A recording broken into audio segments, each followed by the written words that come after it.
Hello, কেমন আছো সবাই? আশা করছি সবাই খুব ভালো আছো। আজকে তোমাদের সঙ্গে একটা মিনি ব্লগ শেয়ার করতে চলেছি। তো এখানে আমার পরিবার সবাই মিলে যাচ্ছি একটু শপিংয়ে।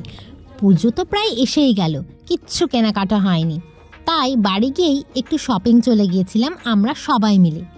ওই দেখো, আমার ছোট্ট ইভান দাদার সাথে চুপটি করে বসে আছে, আর এখানে তার দুজন দিদি আর ভাই পেয়ে গেছে। সরি, ভাই নয়, দাদা। তো তাদের সঙ্গে মিলে তার জোর আলোচনা চলছে, জানি না কিসের জন্য। আর এদিকে আমরা তিনজনে মিলে করছি শাড়ি সিলেক্ট। আমাদের ফাইনালাইজ হয়ে গেলে মা আর বাবা একসাথে দেখে নেবে, আর সঙ্গে অভিও।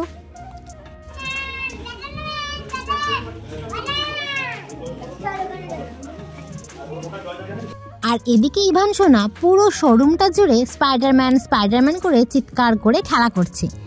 এই দেখো, আমি একটু কোলে নিয়ে ওকে নাচু করিয়ে দিলাম। এখানে আরও ওই যে দেখছো দিদিভাই এসছে আর একটা দাদাভাই এসছে, তাদের সঙ্গে খেলাতে ভীষণ মত্ত।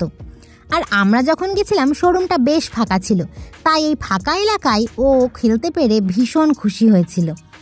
আর আমাদেরও শাড়ি সিলেক্ট করতে খুব সুবিধা হয়েছিল, কারণ ভিড়ভাড়টাতে অত শাড়ি দেখা যায় না। তো আমাদের খুব আনন্দ হয়েছে ইভান সোনাকে নিয়ে, কারণ ইভান সোনা ভীষণ মজা পেয়েছে।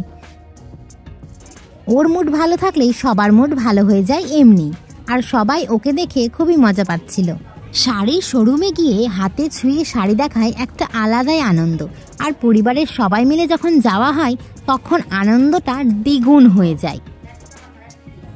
এবার প্রায় 4 বছর বাদে মাকে রাজি করতে পেরেছি যে একটা শাড়ি নাও এবার।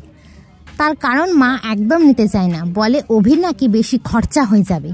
বোঝো কাণ্ড। আর এখানে গোলু সিলেক্ট করছে ওর পছন্দের শাড়ি। ওর দেখলাম খুব পছন্দ হলো শাড়ি কিনবে বলে, তো আমি বাবা অভিষেক ইনসিস্ট করলাম যে নিয়েই নে একটা। এবারও চুজ করেছে প্যাস্টেল শেড। আর এই যে আমি ফাইনালি একটা শাড়ি পেয়েছি আমার পছন্দের। বাবা অনেকক্ষণ ধরে বলছে একটা শাড়ি নে, তো আমি ভাবলাম যে শাড়ি তো বেশি পরা হয় না, তো ফাইনালি আমি একটু দুর্বল হয়ে পড়লাম, আর এই শাড়িটা আমার চোখে ধরে গেল, আর শাড়িটা নিয়ে নিলাম। কেমন হয়েছে অবশ্যই জানিও কিন্তু। সিলভার জরির ওপর এই শাড়িটাতে আমার চোখ ঠিক আটকে গেল, যেন আমার জন্যই ওই শাড়িটা রয়েছিল ওইখানে। তো পিচ কালার আর অরেঞ্জের ডুয়েল টোনে দারুণ লাগলো আমার ওই শাড়িটা। চলো, আমাদের সব শাড়ি নেওয়ার ডান। মায়ের শাড়ি, গোলুর শাড়ি, আর ফাইনালি আমিও একটা শাড়ি নিয়েই ফেললাম। আর এই দেখো, ইভান সোনার গনু দাদা এখানেও রয়েছে।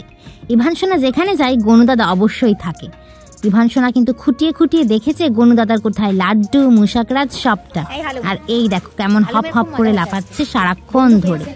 একটু ফাঁকা আর খোলা পেয়ে ওকে কি পায় আর কি।